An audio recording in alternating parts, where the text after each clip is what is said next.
아멘, 아멘. 꼭 3.1절 기념 예배 드리는 것 같습니다. 예. 하나님께서 찬양을 통해서 홀로 영광 받으신 줄 믿습니다. 예. 자유 대한민국 삼천리 반도 강산 주신 하나님께 영광의 박수.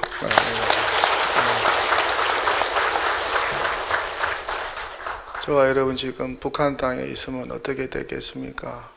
하나님께 감사하시기를 축원합니다. 감사의 박수 한번 올립니다.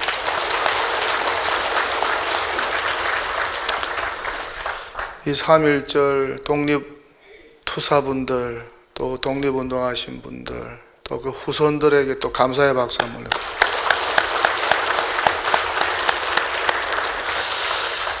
오늘 함께 읽은 한 구절의 말씀은 사도 바울의 사명선언, 나는 이렇게 살았습니다. 나는 앞으로도 이렇게 살아갈 것입니다. 그런 사명선언이라 할 수 있습니다. 이방인 선교사로 부름받은 바울의 선교 생애를 압축한 한 구절의 말씀입니다. 내가 달려갈 길과 주 예수께 받은 사명, 곧 하나님의 은혜의 복음을 증언하는 일을 마치려 하면은 나의 생명조차 조금 더 귀한 것으로 여기지 아니하노라.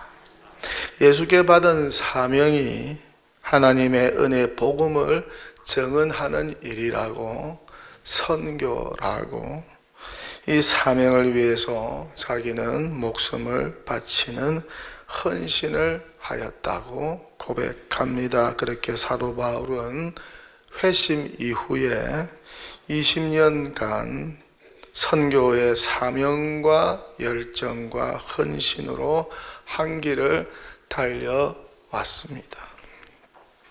그는 자신이 가야 할 삶의 목적과 방향을 명확히 하였습니다.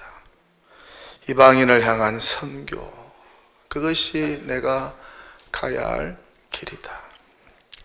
그 선교적 사명을 위하여 평생 헌신하였습니다. 목숨을 아끼지 않은 열정으로 사역하였습니다. 이런 사명과 헌신과 열정으로 사는 사람들이 있죠. 얼마나 멋진 인생인지, 얼마나 하나님께 영광 돌리는 인생인지, 정말 후회가 없는 그런 인생 아니겠어요? 복음에 대한 열정만을 가지고 56년이라는 짧은 인생을 살았던 조지 워필드 목사, 그는 좀 쉬면서 하라는 사람들의 말에 이렇게 답을 합니다. 녹슬어서 없어지느니 차라리 닳아서 없어지는 것이 더 낫다. 나는 닳아서 없어지는 망치가 되지 녹슨 망치가 되고 싶지 않다. 33살의 폐병으로 삶을 마감한 감리교 목사 이용도 한국이 낳은 세계적인 부흥사요 전도자였습니다. 설교자였습니다. 그는 말합니다. 나는 성령이 불길처럼 가슴 속에 역사하기를 기도합니다. 오늘의 건강이나 힘을 내일이나 내년을 위해 아끼지 마십시오. 매일 죽을 만큼 애써 일해야 합니다. 주님께서 감당할 힘을 주실 것입니다. 그렇게 그는 목숨을 돌아보지 않고 주의 일에 힘쓰는 사명자였습니다. 사도 바울도 바로 그런 사람이었어요. 자기 목숨을 돌보지 않고 하나님이 주신 사명에 평생 헌신한 사람. 오늘 본문 말씀은 여러분이 잘 아시는 것처럼 바울의 3차 전도 여행 중에 사도 바울이 에베소 교회 장로들에게 한 말씀입니다. 3차 전도 여행 최종 목적지는 예루살렘. 바울이 예루살렘 가는 도중에 밀레도를 지나게 됩니다. 에베소 남쪽에 있는 항구 도시입니다. 이 밀레도에서 과거 자신이 선교하면서 세웠던 에베소 교회 장로들을 불렀습니다. 작별 인사를 나누어요. 마지막이 될 수도 있으니까. 그리고 당부의 말을 전합니다. 이 당부 가운데 나오는 말씀이 사도행전 20장 24절 말씀입니다. 자신은 평생 선교적 삶을 살았다고, 그렇게 사명으로 여기며 살았다고, 그리고 이 선교적 사명을 위해서 목숨을 바치는 열정으로 헌신했다고, 그런 후에 에베소 교회 장로들에게 양무리들을 자신처럼 잘 목양하라고, 이리 때와 같은 자들로부터 성도와 교회를 지키라고, 교회를 든든히 세우라고 부탁한 후에 작별하고 바울은 예루살렘으로 떠납니다. 유 바울은 예루살렘을 가서 체포되고 재판받습니다. 이후 제수의 신분으로 로마로 가게 되고, 배를 타고 가다가 배가 파손되어서 죽을 고생도 하게 되고, 결국 로마에 도착하여서 가택연금이 되고 재판을 받고, 가택연금된 자신의 집을 오픈하여서 찾아오는 유대인과 이방인들에게 예수를 전하고 복음을 전합니다. 그렇게 2년간 죄수의 신분임에도 불구하고 바울은 하나님의 나라를 전하고 복음을 담대히 전합니다. 끝까지 선교에 매진합니다. 그렇게 사도행전은 종결이 됩니다. 바울의 원래 이름이 사울이었죠. 그는 유대교의 바리새파로서 율법학자였습니다. 소아시아 다소에서, 지금의 터키입니다. 저도 성지 순례 때 가보았어요. 그곳에서 예루살렘으로 유학을 왔어요. 유학생, 율법학자의 꿈을 가지고 왔어요.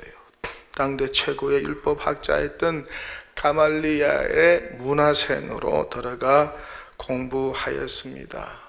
아주 머리가 뛰어났습니다. 우수한 성적으로 졸업을 하였고, 이후 독실한 바리새파 유대인이 됩니다. 이후 그는 바리새파가 그렇게 싫어하던 그리스도인을 잡아서 옥에 가두는 일에 앞장을 서게 되죠. 우리가 잘 아는 대로 그는 청년실 어떻습니까? 서대반 집사가 순교할 때 그 현장에 있었습니다. 그가 돌을 던졌는지 알 수는 없지만은 돌로 치던 사람들이 그들의 옷을 청년 사울 발 앞에 두었어요. 이런 것을 보아 그 역시 스데반이 설교한 후에 돌 맞아 죽는 것을 당연하게 여겼던 것 같습니다. 잘 죽었다, 잘 죽었다. 이후 그는 바리새파의 극렬한 추종자가 되어 다른 나라에까지 가서 유대교를 믿는 유대인 중에 예수 믿는 자들을 색출하여 예루살렘으로 압송하는 일에 앞장을 섭니다. 그렇게 그는 예수 믿기 전에는 예수교의 비방자요, 박해자요, 폭행자였습니다. 그러다가 어떻습니까? 다메섹으로 가던 도중에 빛이 임하게 되고 예수의 음성을 듣게 되고 회심하여 세례받고 그리스도인이 됩니다. 이 과정에서 그는 예수께 사명을 받습니다. 이방 선교의 사명입니다. 이후부터 그는 예수를 전합니다. 이에 많은 유대인들이 의아해합니다. 야, 사도 바울이 언제부터 예수 믿었어? 옛날에는 예수 믿는 사람 잡아가더니 이제 예수를 전하네. 의아해합니다. 배교자라고 죽이려고 합니다. 이후 아라비아 광야에서 3년간 홀로 지내게 되죠. 다시 예루살렘으로 올라가서 어떻습니까? 사도들을 만나려고 합니다. 하지만 만나주지 않아요. 왜요? 그의 회심을 믿을 수 없으니까, 가짜일 수도 있으니까, 잘못하다가 전부 다 붙잡혀 갈 수도 있으니까. 이때 바나바의 중재로 사도들을 바울이 만나게 되죠. 하지만 예루살렘에서 더 이상 오래 머물 수가 없었어요. 왜요? 유대인들이 배교자라고 죽이려고 하니까. 이후 그는 모든 것을 포기하고 어디로 가나요? 고향 다소로 낙향하게 됩니다. 지금 이스라엘에서 터키로 올라갑니다. 다 실패하고. 그러다가 안디옥에도 교회가 세워지고 믿는 자의 무리가 많아졌어요. 이 소식을 들은 예루살렘 교회 사도들이 바나바를 목회자로 파송합니다. 이때 바울은 소아시아 다소에 머물고 있었습니다. 천막쟁이 하면서 꿈을 읽고 천막이나 치면서 머물고 있었습니다. 바나바는 바울을 찾아가서 동력을 제안하고 함께 안디옥 교회로 가게 됐죠. 이곳에서 두 사람이 1년 동안 열심히 목회를 합니다. 교회가 부흥하고 든든히 세워져 갑니다. 그리고 이곳에서 두 사람이 어떻습니까? 선교사로 파송을 받게 됩니다. 이후 두 사람이 1차 선교 여행을 떠나게 되죠. 가는 도시마다 복음을 전하고 교회가 세워집니다. 귀신의 역사, 악령의 역사가 떠나가고 생명의 역사, 구원의 역사가 펼쳐집니다. 믿는 자의 무리가 많아집니다. 그런데 어떻습니까? 유대인들이 사람들을 충동질하여 선교를 방해합니다. 이 회방자, 방해꾼들 때문에 바울이 힘든 시간을 보내었어요. 주의 일 하다 보면 언제나 방해꾼들이 있어요. 기억하세요. 주의 일 하다 보면 언제나 방해꾼들이 있어요. 악한 사탄 마귀가 무리들을 충동질하여 방해합니다. 세력으로, 권력으로, 힘으로 방해를 합니다. 하지만 바울은 끄떡하지 않습니다. 루스드라에서는 어떻습니까? 돌에 맞아 죽게 되는 상황까지 발생하게 됩니다. 돌 맞아 보셨습니까? 이건 역시 안디옥과 이고니온에서 온 유대인들이 무리를 충돌하여 일으킨 방해 공작입니다. 요즘도 한국 교회를 넘어뜨리기 위하여서 숨은 세력들이 방해 공작을 하고 있겠죠. 배후에는 악한 사탄 마귀가 교회를 무너뜨리기 위한 역사 속에서 계속해서 권력자들을 통하여서 어떤 어두운 세력들을 통해 불순한 세력들을 통하여서 방해 공작을 하였습니다. 돌에 맞은 바울이 다들 죽은 줄로 알았어요. 야, 바울 죽었네. 그래서 쓰러진 바울을 끌고 시외로 끌고 가서 내팽개 쳐버렸습니다. 그런데 어떻습니까? 바울이 죽지 않고 살아 있었어요. 이런 환난과 핍박과 방해를 잘 극복하고 안디옥 교회로 돌아와서 은혜롭게 1차 선교 보고를 합니다. 세상에 쉬운 일이 없어요. 꼭 명심하십시오. 주의 일도 그렇습니다. 쉬운 일이 없어요. 그래 주의 일을 감당할 때는 기도를 많이 해야 합니다. 이 두 사람은 할례가 구원의 필수인가? 예수 믿어도 할례 받아야 구원이 성립된다고 하는 주장하는 무리들이 있었습니다. 이 문제를 해결하기 위하여, 이 교리적인 문제를 해결하기 위하여 두 사람은 예루살렘 교회를 방문하고 사도들에게 조언을 구합니다. 이 안디옥에서 2차 선교 여행을 떠나려고 합니다. 그런데 마가 요한의 문제로 두 사람이 심하게 다투어요. 바울과 바나바가. 이유는 1차 선교 여행 때 동행한 마가 요한이 힘들다고 중간에서 이탈했기 때문입니다. 이탈한 이 마가 요한을 또 데리고 갈 것이냐, 데리고 가지 말 것이냐. 바나바는 데리고 가자, 바울은 그런 사람 데리고 갈 필요 없다, 다투었어요. 마가 요한은 바나바의 생질이기도 하였습니다. 결국 따로 선교를 떠나게 됐죠. 바나바는 마가 요한을 데리고, 바울은 실라를 데리고 저 예루살렘에서 온 실라를 데리고 떠납니다. 그렇게 2차 선교가 시작이 됩니다. 이때부터 성경은 바울의 선교 여정에 초점을 맞추고 집중 조명합니다. 바울은 복음이 전파되지 않은 곳을 찾아가서 선교하였습니다. 더베와 루스드라에서는 디모르를 만나게 되고 그를 제자 삼아 동행합니다. 이때 바울과 일행은 처음으로 유럽으로 건너가게 되죠.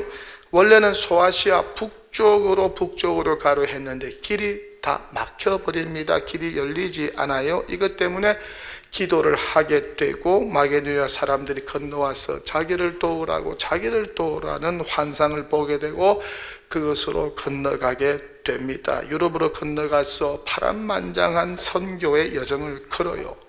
죽다가 살아난 경험, 매도 많이 받았어요.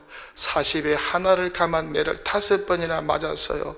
감옥에 갇히고 핍박도 받고 오해도 사고 가난에 처해지기도 하고 유대인의 시기로 이 깡패들이 동원되어서 선교사에게 엄청난 방해와 핍박을 가합니다. 하지만 고린도에서는 1년 6개월을 머물면서 교회를 세워 목회를 하고 다시 안디옥으로 돌아와 2차 선교 보고를 합니다. 얼마간 있다가 다시 선교를 떠나게 되죠. 세 번째 선교 여행. 이때 브리스길라와 아굴라도 만나게 되고 두 사람이 바울의 선교 사역을 위하여 물심양면으로 돕고 목숨까지 내어놓은 동력자였습니다. 에베소에서는 어떻습니까? 2해 동안 머물면서 목회와 선교를 병행합니다. 특별히 두란노 서원에서 성경을 집중적으로 가르칩니다. 이때 놀라운 이적과 병고침의 역사가 일어났죠. 주의 말씀이 힘이 있어 흥왕하여서 세력을 얻게 됩니다. 하지만 이곳에서 어떻습니까? 소요 사태가 일어나 바울이 죽을 뻔하기도 하였습니다. 그러다가 마게도냐를 떠나게 되고 예루살렘으로 가다가 밀레도 항구에 잠시 내려서 에베소 교회 장로들을 만난 것입니다. 그리고 떠나기 전에 바울은 고백합니다. 내가 달려갈 길과 주 예수께 받은 사명 곧 하나님의 은혜의 복음을 전하는 일을 마치려 하면은 나의 생명조차 조금 더 귀한 것으로 여기지 아니하노라. 그렇게 살았고 앞으로도 그렇게 살 것이다. 정말 20년간 이어진 이 3번의 해외 선교는 많은 열매와 보람이 있었지만 환난 자체였어요. 유대인의 방해와 많은 어려움에 직면합니다. 하지만 바울은 어떻습니까? 그 모든 난관을 선교적 사명과 헌신과 열정으로 극복해 갔습니다. 정말 대단하죠? 바울이 동력자들과 함께 세운 선교지의 교회들을 통해서 각 나라와 도시마다 예수의 복음이 증거되고 하나님의 나라가 확장이 되고 교회가 지속적으로 부흥성장 발전하게 된 것입니다. 그렇게 사도 바울은 세계 선교의 선구자였고 세계 선교의 개척자였고 선교의 역사 속에 가장 위대한 선교사였습니다. 이것 때문에 오늘날 세계 선교의 토대가 마련하게 되었어요. 어디 사도 바울뿐이겠습니까? 사도 바울의 선교 정신을 이어받은 수많은 선교사들이 그의 선교적 사명과 헌신과 열정의 바통을 이어받고 지금도 세계 선교 현장에서 바울처럼 선교 사역을 감당하고 있습니다. 중국 내지 선교의 아버지로 불리는 영국인 선교사 허드슨 테일러, 그는 평생 중국 선교를 위해 헌신하였습니다. 하지만 얼마나 많은 환난과 아픔이 그에게 있었는지 선교지에서 결혼한 아내가 병들어 죽고 두 자녀도 죽습니다. 자신은 병에 걸려서 다시 중국으로 돌아왔지만 45세 다시 중국으로 건너가서 평생 중국 선교사에게 헌신하다가 그곳에 묻히게 됩니다. 아내와 자녀의 죽음도 자신의 질병도 그의 선교적 열정과 헌신과 사명을 꺾지 못하였습니다. 그는 말합니다. 선교는 하나님과 함께 일하는 것이다. 만약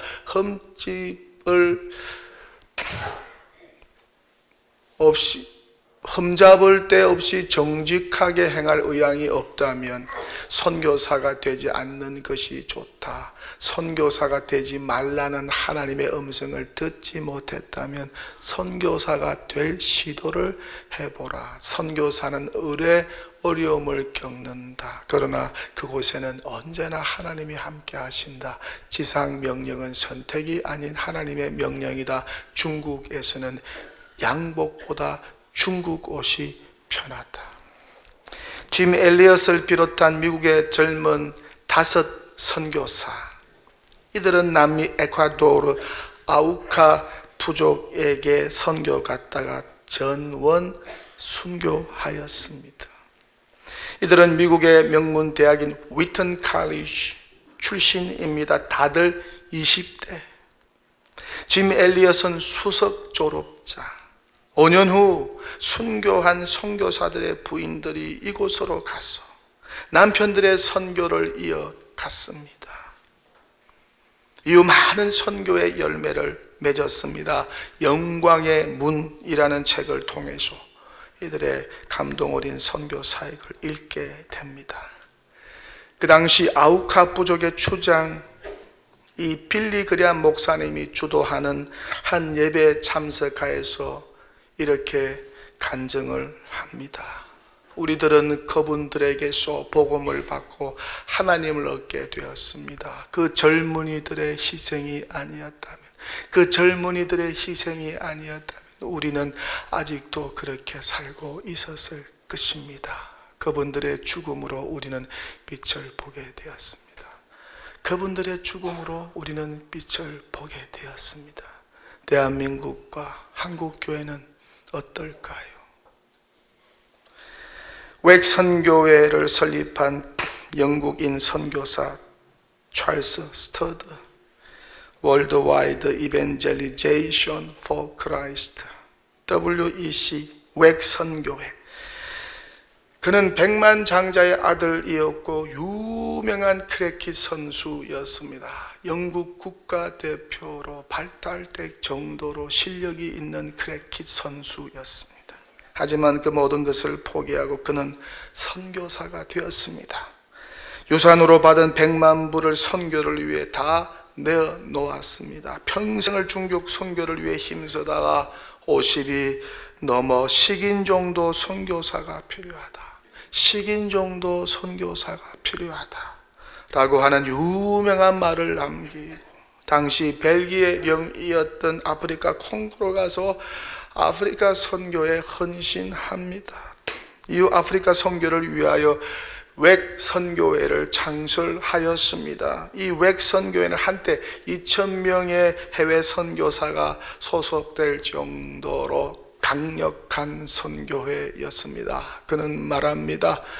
만일 예수 그리스도가 하나님이고 나를 위해 죽으셨다면 내가 그분을 위해 하는 어떤 희생도 결코 클 수 없습니다. If Jesus Christ is God and died for me, then no sacrifice can be too great for me to make for him. 이렇게 사도 바울처럼, 허드슨 테일러처럼, 짐 엘리엇을 비롯한 순교한 5 젊은이 선교사들처럼, 찰스 스터드 선교사처럼 우리 교회도 해외 선교에 힘을 쓰고 있습니다. 특별히 해외 선교에 힘을 쓰고 있어요. 현재 6가정 12명의 전임 해외 선교사가 있습니다. 12가정 23명의 협력 해외 선교사가 있습니다. 이분들을 재정적으로 후원하고 기도하고 물신양면으로 돕고 있습니다. 해외 단기 선교를 통해서 선교를 후원하고 돕고 있습니다. 그렇게 보내는 선교사로, 기도하는 선교사로, 후원하는 선교사로, 동역하는 선교사로서의 사역을 감당하고 있습니다. 3년간의 코로나로 인하여 해외 선교사에게 많이 위축이 되었어요. 하지만 다시 해외 선교가 일어나야 합니다. 선교의 바람이 불어야 합니다. 새 임원단과 선교국 임원들이 사명감과 헌신과 열정으로 사역 중입니다. 특별히 선교 교육을 준비하고 해외 단기 선교를 준비하고 있습니다. 3월 초부터 본격적으로 그 준비가 가동이 될 것입니다. 이 선교사에게 많은 성도님들이 참여하기를 바라요. 남은 인생 해외 선교지에서 여러 종류의 선교사역, 다양한 선교사에게 동참하여 헌신하는 분들이 많아지기를 바라요. 또한 선교사로 헌신하는 젊은이와 장년 성도들이 많이 배출되기를 바라요. 그렇게 우리 동도교회의 해외 선교사에게 풍성하여지고 더욱 풍성장 발전하고 힘차게 일어나서 과거보다 더 발전하는 선교 부흥의 역사가 일어나면 얼마나 좋을까. 해외 선교뿐만 아닙니다. 국내 선교회, 군선교회, 지역 선교회에도 이와 같은 역사가 일어나기를 바라요. 이 선교사에게 전 교인이 사명감과 열정과 헌신으로 동참하면 얼마나 좋을까. 사도 바울의 그 선교의 비전과 그 열정과 헌신의 바통을 이어가는 후예가 되면 얼마나 좋을까. 이런 놀라운 선교사역의 역사가 우리 동독의 가운데 충만하게 되면 얼마나 좋을까. 이야기 안 하고 설교를 마치겠습니다. 지금부터 100년 전 한 젊은 선교사 부부가 미국 선교부에서 한국으로 파송을 받았습니다. 이 젊은 선교사 부부는 충남 공주를 선교 기반으로 하여 선교를 시작했습니다. 공주에서 첫 아들을 낳았는데 아들의 이름을 한국식으로는 우광복, 광복을 기원하면서 우광복이라고 지었습니다. 그리고 올리브와 로즈라는 두 딸을 낳았습니다. 1906년 2월 론산지방 부흥회를 인도하고 돌아오다가 이 젊은 미국 선교사님이 비를 피해 상력간에서 잠시 쉬었는데 바로 전날 장티푸스로 죽은 사람들을 장례하고 그 장례 용품을 보관해 두었기 때문에 선교사님이 장티푸스에 걸려 그만 세상에 떠나고 말았습니다. 졸지에 선교사님 부인은 과부가 되어 미국으로 돌아갑니다. 그런데 놀라운 사실은 2년 후에 이 선교사님의 부인이, 과부가 된 선교사님의 부인이 선교사가 되어서 자녀들을 데리고 다시 한국 공주로 돌아온 것입니다. 그리고 공주에 큰 교회들을 세우는데 기여를 하고 47년간 선교 사역을 했습니다. 학교도 세웠습니다. 그런데 두 딸이 풍토병에 걸려 죽습니다. 우광복의 여동생 올리브는 11살에 죽어서 공주 땅 영면동산에 묻힙니다. 우광복은 공주에서 태어나 초등학교부터 중학교까지 나오고 다시 미국으로 건너가서 의사가 되었습니다. 그런데 어찌된 영문인지 그가 다시 한국 공주로 돌아왔습니다. 그때가 바로 일제 식민지 통치에서 해방되어 핫지 장군이 군정관으로 한국을 신탁 통치하던 때였습니다.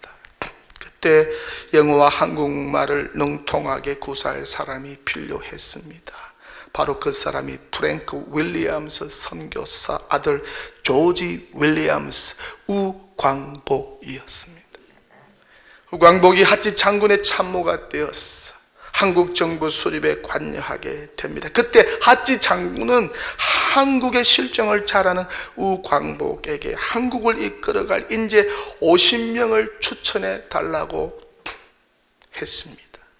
우광복은 어머니 선교사님과 상의한 후에 어머니가 추천해주는 50명을 하찌 장군에게 소개했습니다. 놀라운 사실은 그 중에 48명이 기독교인이었다는 사실. 그래서 한국 정부가 수립될 때 요소요소에 기독교인들이 들어가서 나라를 세웠습니다. 특별히 문교부 장관의 기독교인이 임명되어 미신 타파를 시작했고, 국방부 장관이 기독교인이 되어서 군대 안에 군목제도의 토대를 마련하여 한국군을 하나님의 군대로 만들었고, 전국회 국회의원 거의 모두가 기독교인이었습니다. 지금도 우리나라 제헌국회 속기록 첫 장을 열면은 기도로 국회를 개원한 것을 알 수 있습니다. 1948년 대한민국이 8월 10일 신생국가로 탄생할 때 대통령께서 성경 위에 손을 얹고 이 나라가 태어나게 된 것입니다. 이때 기독교인이 전 국민의 5% 안 되는 때였습니다. 그런데 우광복의 모친인 윌리엄 사모님이 추천해준 50명의 기독교인들이 각 분야에 들어가서 영향을 미친 결과 10년 만에 500만 명, 20년 만에 1000만 명의 성도가 되는 기적이 일어났습니다. 이 기적이 어떻게 가능했을까? 미 군정 시절 우광복이 추천한 50명부터 시작했다는 사실. 우광복에게 누가 50명을 추천하였는가? 바로 그의 어머니 선교사였습니다.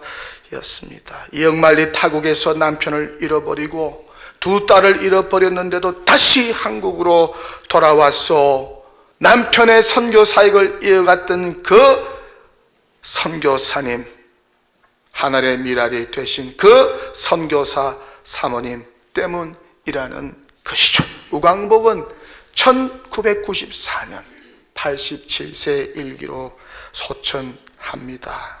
11살에 죽은 내 동생 올리브가 묻혀있는 공주 영면동산, 내 동산 곁에 나를 묻어달라고 유언을 하였습니다.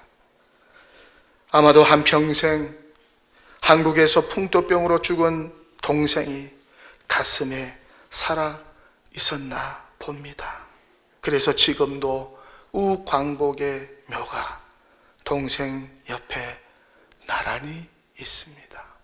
한번 공주에 여행 갈 일이 있으시거들랑 꼭 우광복의 묘회를 한번 찾아가 보십시오. 설교를 마치겠습니다. 이렇게 대한민국과 한국교회는 선교사들의 빛을 많이 지고 있습니다. 그분들의 희생과 헌신 때문에, 선교적 열정 때문에 어두웠던 저희들이 빛을 보게 되었습니다. 외국 선교사들이 흘린 피와 땀과 헌신과 열정과 목숨도 아끼지 않는 소명감으로 선교 사역을 감당하였기에 오늘날 자유 대한민국과 한국교회가 존재하고 있습니다. 이 사실을 다시 한번 깊이 깨닫고 조선과 대한민국을 위하여 헌신한 선교사들의 빛을 갚기 위해서라도 더욱 선교에 매진하는 우리 동도교회 되기를 주님의 이름으로 간절히 축원합니다. 할렐루야.